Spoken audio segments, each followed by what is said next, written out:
ഹരേ കൃഷ്ണ. എല്ലാവർക്കും മാധവത്തിലേക്ക് സ്വാഗതം. ആരണ്യകാന്ഡം ആരംഭിക്കുകയാണ്. ഭരതൻ അയോധ്യയിലേക്ക് തിരിച്ചുപോയി.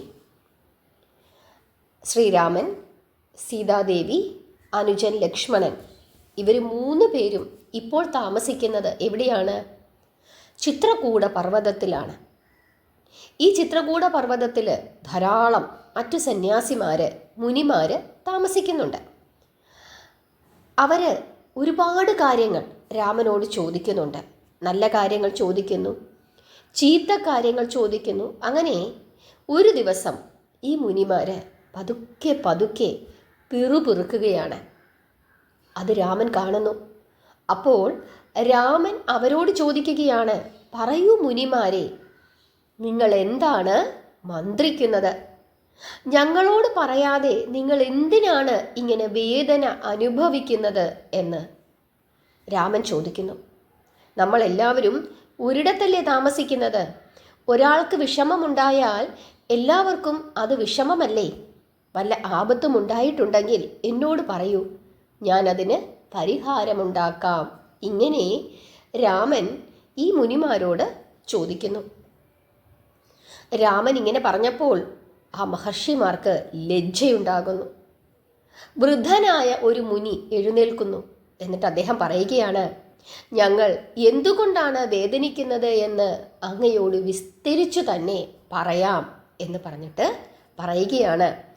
രാവണൻ്റെ 2 സഹോദരന്മാർ, മൂത്തയാൾ ഖരൻ, ഇളയാൾ ദൂഷണൻ, ഈ 2 രാക്ഷസന്മാരും അവരുടെ മന്ത്രിമാരും ആശ്രമത്തിൽ കടന്ന് ധാരാളം ഉപദ്രവങ്ങൾ ചെയ്യുന്നു. രാക്ഷസന്മാരെ പേടിച്ച് ഒളിച്ചു കഴിയേണ്ടുന്ന അവസ്ഥയാണ് ഇപ്പോൾ. യജ്ഞം മുടക്കുക എന്നുള്ളതാണ് അവരുടെ ലക്ഷ്യം. യജ്ഞം മുടങ്ങിയാൽ ബ്രാഹ്മണർ ഈ പ്രദേശം വിട്ടുപോകും. അതാണ് അവരുടെ ഉദ്ദേശം. ഈ വനം വിട്ട് ഞങ്ങൾ മറ്റേതെങ്കിലും സ്ഥലത്തേക്ക്, കാട്ടിലേക്ക് പോകുവാൻ ആലോചിക്കുകയാണ്. അതുകൊണ്ടാണ് ഞങ്ങൾ ഇങ്ങനെ മനപ്രയാസപ്പെട്ട് കരയുന്നത്. മുനിമാർ പോയാൽ വനം ശൂന്യമാകും. ശൂന്യമായാൽ നിങ്ങൾ 3 പേരും ഇവിടെ എങ്ങനെ ഒറ്റയ്ക്ക് താമസിക്കും? സീത ഈ രാക്ഷസന്മാരുടെ ഇടയ്ക്ക് എങ്ങനെ ജീവിക്കും? വിശാല വിക്രമനായ അവിടുന്ന് ഞങ്ങളുടെ സങ്കടം അറിയണം. എത്ര പേടിച്ചിട്ടാണ് ഞങ്ങൾ ഈ വനത്തിൽ കഴിയുന്നത് എന്ന് അങ്ങ് മനസ്സിലാക്കണം. ഞങ്ങൾ ഈ വനം ഉപേക്ഷിച്ച് മറ്റു വനങ്ങളിലേക്ക് പോവുകയാണ്. ഇങ്ങനെ ആ വൃദ്ധനായ മുനി രാമനോട് പറയുന്നു. ഇവരുടെ ദുഃഖം അകറ്റണമെന്ന് രാമൻ തീരുമാനിക്കുകയും ചെയ്യുന്നു. പിന്നീട് രാമൻ ആലോചിക്കുകയാണ്, ചിത്രകൂട പർവ്വതം അയോധ്യയിൽ നിന്നും ഒട്ടും ദൂരെയല്ല.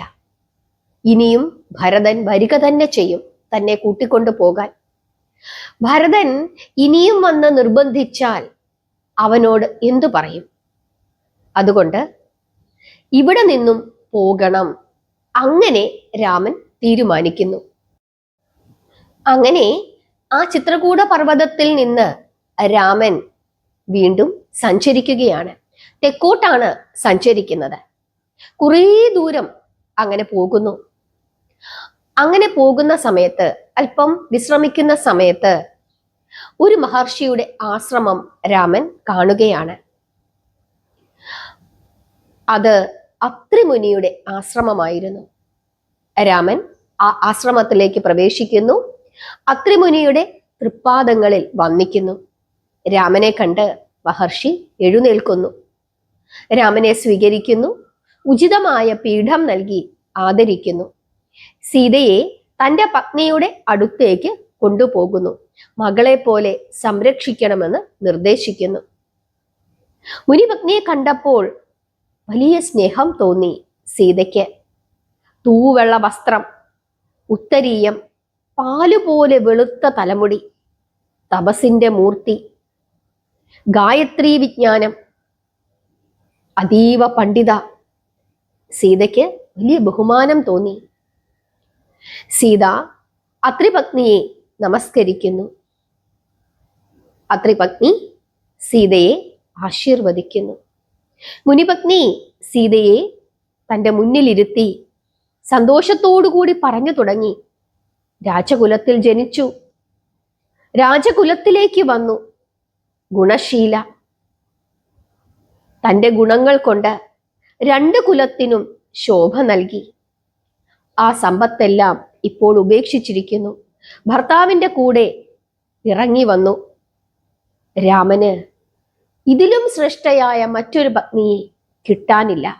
അതെല്ലാം രാമന്റെ തപസ്സിന്റെ ഫലമാണ്.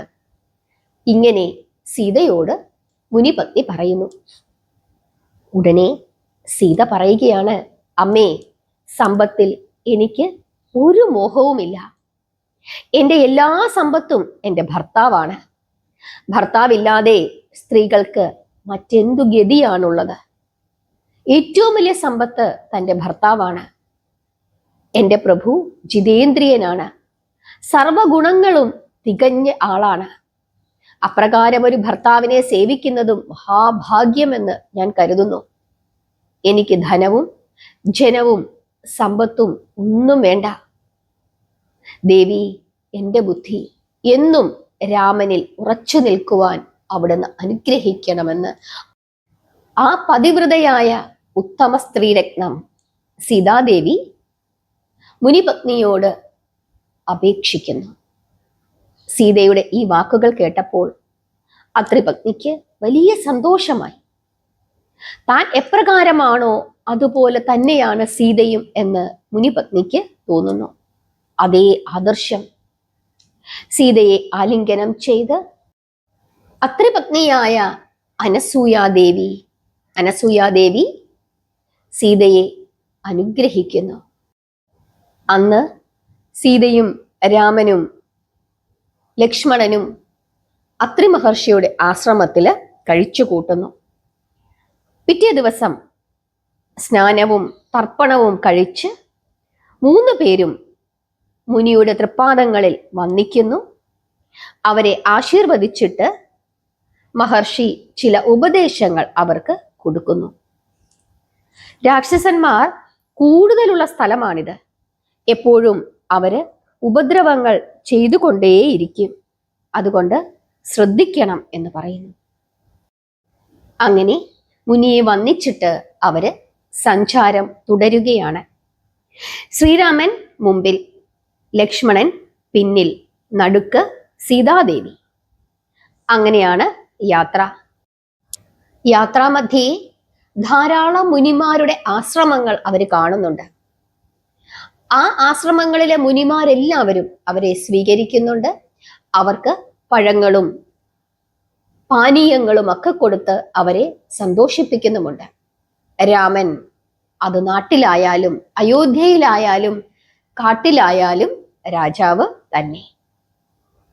അങ്ങനെ ആ സഞ്ചാരത്തിന്റെ ഇടയിൽ ഭീകരരൂപനായ ഒരു രാക്ഷസൻ അവരുടെ മുമ്പിലേക്ക് എത്തിച്ചേരുകയാണ്. വലിയ വട്ടക്കണ്ണുകൾ, കഠിനമായ ഹൃദയമുള്ളവൻ. വനജന്തുക്കളെ കണ്ടാൽ അപ്പോൾ വധിക്കും. ആരെയും ഭയമില്ല. പർവ്വതം പോലെയുള്ള ശരീരം, വലിയ മുഖം, തലയില് വലിയ ജട. അങ്ങനെ ഒരു ഭീകര രൂപി. തോളില് ഒരു വലിയ മാംസകഷ്ണം തൂക്കിയിട്ടിട്ടുണ്ട്. കണ്ടാൽ പേടിക്കും. രൂക്ഷമായ ഗന്ധം. അവനെ കണ്ടാല് ഭീകരമായ മൃഗങ്ങൾ പോലും, അതായത് ഹിംസ മൃഗങ്ങൾ പോലും അവനെ കണ്ടാല് പ്രാണനും കൊണ്ട് ഓടിപ്പോകും. അവന്റെ പേരാണ് വിരാധൻ, വിരാധ രാക്ഷസൻ. അവൻ സീതാദേവിയുടെ നേർക്ക് പാഞ്ഞു വരുന്നു. ദേവി കിടുകിടാ വിറച്ചു. ശ്രീരാമചന്ദ്രന്റെ പുറകിലേക്ക് സീതാദേവി പേടിച്ച് ഒളിച്ചു നിൽക്കുന്നു. അത് കണ്ടതും ശ്രീരാമനെ നിന്ദ്യമായ ഭാഷ കൊണ്ട് ആ രാക്ഷസൻ ആക്ഷേപിക്കുകയാണ്. രാമൻ ഒരു സന്യാസിയുടെ വേഷത്തിലാണ് കാട്ടിലൂടെ സഞ്ചരിച്ചു കൊണ്ടിരിക്കുന്നത്. കൂടെ അതിസുന്ദരിയായ ഒരു സ്ത്രീ, കൂടെ മറ്റൊരു ചെറുപ്പക്കാരൻ. അവരുടെ കൂടെ മറ്റു ചില മുനിമാരുമുണ്ട്. ഈ കാഴ്ചയാണ് ഈ വിരാധൻ എന്ന രാക്ഷസൻ കാണുന്നത്. ഈ വിരാധൻ പറയുകയാണ്, നിങ്ങളെ എല്ലാവരെയും ഞാൻ ഇന്ന് തിന്നു കളയും. നിങ്ങൾ ആരാണ്? ഇങ്ങനെ ചോദിക്കുന്നു. ശ്രീരാമൻ പറയുകയാണ്, ഞാൻ ക്ഷത്രിയ കുമാരനാണ്. ഇത് അനുജൻ ലക്ഷ്മണൻ. ഇത് എൻ്റെ ഭാര്യ ജാനകി. നിങ്ങൾ എന്തിനാണ് ഇങ്ങനെ വികൃതമായ വേഷത്തിൽ സഞ്ചരിക്കുന്നത്? വനത്തിൽ ഇങ്ങനെ കറങ്ങി നടക്കുന്ന നിങ്ങൾ ആരാണ് എന്ന് ചോദിക്കുന്നു. അപ്പോൾ രാക്ഷസൻ പറയുകയാണ്, ഞാൻ ആരാണോ അത് തന്നെയാണ് ഞാൻ. ഇന്നു ഞാൻ നിങ്ങളെ എല്ലാവരെയും ഭക്ഷിക്കുക തന്നെ ചെയ്യും. എൻ്റെ അടുത്തു നിന്നും ഇന്നു നിങ്ങൾക്ക് രക്ഷയില്ല. എൻ്റെ പേര് വിരാധൻ. കാലൻ എന്ന പേരിൽ പ്രസിദ്ധനാണ് എൻ്റെ പിതാവ്. ബ്രഹ്മാവിന്റെ വരത്താൽ എത്രയെത്ര മുനിമാരെ കൊന്നിട്ടുണ്ട്. മുറിച്ചാൽ മുറിയാത്ത ശരീരമാണ് എൻ്റേത്. അതുകൊണ്ട് തന്നെ എനിക്ക് ആരെയും ഭയമില്ല എന്ന് പറയുന്നു. അപ്പോൾ രാമൻ ലക്ഷ്മണനെ ഒന്ന് നോക്കുന്നു. അപ്പോൾ ലക്ഷ്മണൻ രാമനോട് പറയുകയാണ്, അങ്ങ് വിഷമിക്കണ്ട, അങ്ങയുടെ വിഷമം ഞാൻ മാറ്റിത്തരാമെന്ന് പറയുന്നു.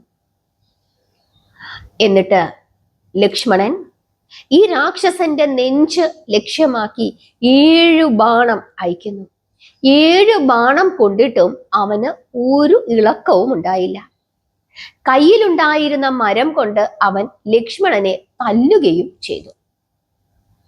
ഉടനെ രാമൻ ഒരമ്പ് ഈ രാക്ഷസന്റെ നേർക്ക് അയച്ചു. അവന്റെ കയ്യിലിരുന്ന ആ മരം അതോടുകൂടി ചിന്ന ഭിന്നമായി തീരുകയും ചെയ്തു. അത് കണ്ടപ്പോൾ വിരാധന് ഒരു ചെറിയ ഭയം തോന്നി. ആകാശത്തിലേക്ക് അവന് ഉയർന്നു. അപ്പോൾ രാമൻ ഒരു ദിവ്യമായ അസ്ത്രം അയച്ചു. കാലദൂതനെ പോലെ ഭീകര രൂപനായ വിരാധൻ അതോടുകൂടി ഭൂമിയിലേക്ക് വീഴുകയാണ്. അമ്പുകൊണ്ട് അവന്റെ ശരീരം മുറിഞ്ഞു, രക്തമൊഴുകി. അവൻ കൈകൂപ്പിക്കൊണ്ട് ശ്രീരാമചന്ദ്രന്റെ അടുക്കൽ വന്ന് അദ്ദേഹത്തെ സ്തുതിക്കുന്നു. രാമ, അങ്ങയുടെ ശരമേറ്റ് എനിക്ക് ശാപമോക്ഷം ലഭിച്ചു. അങ്ങനെ വിരാധൻ ശ്രീരാമചന്ദ്രന്റെ തൃപ്പാദത്തിൽ ശരണം പ്രാപിക്കുന്നു. അതിനുശേഷം ഈ രാക്ഷസൻ തൻ്റെ കഥ രാമനോട് പറയുന്നു. അതായത് ഇദ്ദേഹം, ഈ രാക്ഷസൻ, ഈ വിരോധൻ എന്ന രാക്ഷസൻ കുബേരന്റെ അനുചരനായിരുന്നു. കുബേരന് തൻ്റെ ഈ സഹായിയായ വിരോധനോട് വലിയ സ്നേഹമായിരുന്നു. ഒരിക്കല് ഈ കുബേരൻ കുറച്ച് സ്ത്രീകളുമായി അങ്ങനെ കേളികൾ ആടിക്കൊണ്ടിരിക്കുന്ന സമയത്ത് ഈ വിരോധൻ അനുവാദമില്ലാതെ അവിടേക്ക് കടന്നു ചെന്നു. അപ്പോൾ ആ സ്ത്രീകൾ, കുബേരന്റെ കൂടെ ഉണ്ടായിരുന്ന സ്ത്രീകൾക്ക് ലജ്ജ തോന്നുകയും കുബേരന് വലിയ ദേഷ്യം തോന്നുകയും ചെയ്തു. അങ്ങനെ കുബേരൻ ഇയാളെ ശപിക്കുന്നു. ദണ്ഡകാരണ്യത്തിലെ രാക്ഷസനായി തീരട്ടെ എന്നാണ് ശപിച്ചത്. അങ്ങനെയാണ് ഈ ദണ്ഡകാരണ്യം എന്ന വനപ്രദേശത്ത് ഈ വിരോധൻ എത്തിച്ചേർന്നത്.